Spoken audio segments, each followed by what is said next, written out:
It's 1939, and Boston's 210 Lincoln Street is home to 300 shoe companies. Every Wednesday, company reps would gather together to see leather samples and socialize. One rep was facing steep financial difficulties. Recognizing his painful burden, his friends rallied around him and literally passed the hat to collect donations to pay some of his bills. That simple act of compassion remains at the core of 210's mission for 75 years. 2 years ago, my mother was diagnosed with cancer. On June 3rd, 2013, I smelled an alarming amount of smoke. I said, "Fire!" and my husband just bolted out of bed. For many years, I was a sales rep, vice president, general manager, and then, last year, my company dissolved my position. Or actually, my family and I, my mom and me, experienced a tragic loss of my father. He worked in the footwear industry for 30 or so years. Everything happened so quick. She got real sick, and she passed away, and that just really hit me hard. And I didn't know what to do. When my husband told us that it was okay for him to go back inside, I knew that everything was gone. I went through a couple tough months of just, not being employed and having a wife and 4 kids and, starting over again.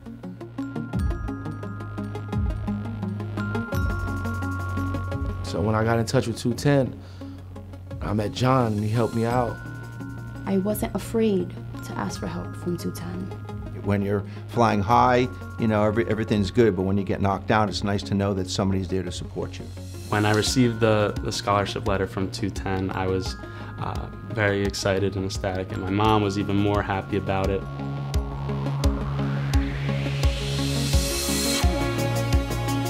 Everyone in their life, at some point in time, is going to be in need. And it typically comes at a time when you don't expect it.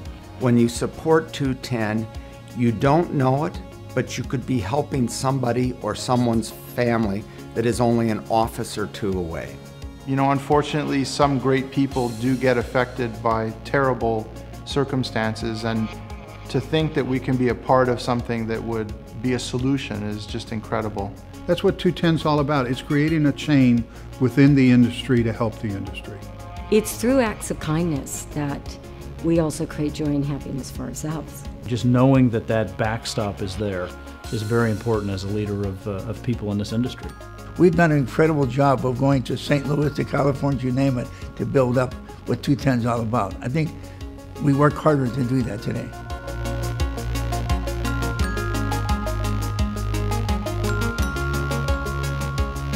When I think about 210, I think about all of the things that we've done as a community, and one thing that particularly sticks out in my mind was during Hurricane Katrina crisis. I saw the outpouring of the entire footwear industry doing so much, and it really touched me and made me proud to be a part of this organization.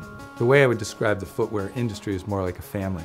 Whenever you have a whole bunch of shoe people together, there's high energy. I think in the end that we really are supportive of each other. People forget what you did.